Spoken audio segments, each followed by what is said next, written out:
Jordan, thanks for having me back in. Let's get straight into it again. First question, what are the main applications of hydrogen? Yeah, so the main applications are found within industry and transportation. So industry, replacing fossil fuels in industrial processes such as producing cement and glass, providing a clean energy source for that process.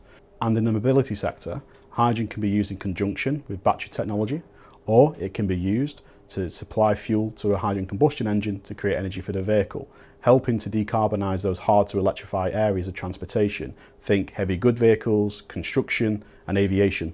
And so hydrogen is a great solution for this sector, where weight, stored energy, refueling times and accessibility to hydrogen is a contributing factor. And so an example of collaboration between hydrogen technology and battery technology, we can look at the heavy goods sector. Heavy good vehicles do long journeys, and to do those long journeys off battery, they need a lot of onboard energy storage, and that weighs quite a lot from batteries alone.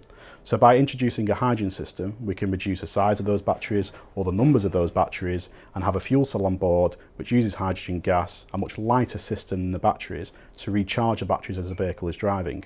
And again, similar to the construction sector, these vehicles can then be refueled in minutes rather than hours, so the drivers aren't waiting around at a truck stop for 4 hours before they can do the journey home.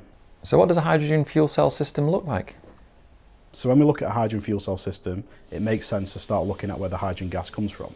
On a fuel cell system, the gas is stored in high pressure cylinders, hydrogen cylinders, which stores the gas at 350 bar or 700 bar.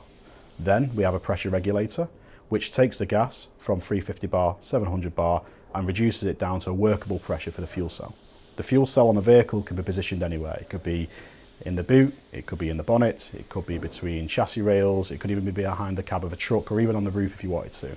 So the fuel cell will take the hydrogen gas that has been supplied from the cylinders by the pressure regulator to a workable pressure. It will take air from outside and it will take the two to create electricity, where the only byproduct is water. Then the fuel cell system will also have batteries, it'll have an electrical motor and it'll have a distribution box.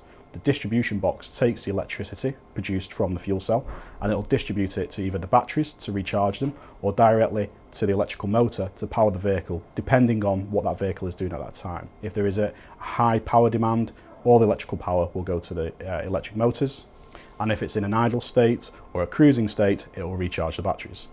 And how does that compare to a hydrogen engine system? So the hydrogen internal combustion engine, or hydrogen ICE, does have some similarities to that of a hydrogen fuel cell system, but only in the way that we store the gas, which again is in high pressure cylinders, either 350 bar or 700 bar on the vehicle.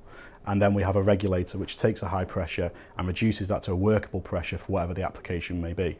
And in this instance, it's an internal combustion engine, like what we use day to day with petrol or diesel, except rather than delivering a fossil fuel, instead we're delivering a clean and sustainable fuel that is hydrogen gas. The hydrogen gas is then injected into the engine either directly or indirectly. It is mixed with the air, this is ignited, causes a combustion and in turn creates power. And then that power is distributed via the transmission to the wheels. So where do Pressure Tech fit within the hydrogen market? At Pressure Tech, we have heavily invested in obtaining hydrogen certification, upskilling our people and our manufacturing capabilities so that we are always able to deliver a high quality hydrogen solution for our customers. And this is because we believe that hydrogen will play a bigger part in decarbonising our industrial and transportation sectors, not only here in the UK, but Europe and globally. Jordan, I really appreciate your time, thank you. It's been great learning about hydrogen and its many applications. Yeah, thanks Peter, really enjoyed it. Cheers, thanks. Thanks very much. Thank you.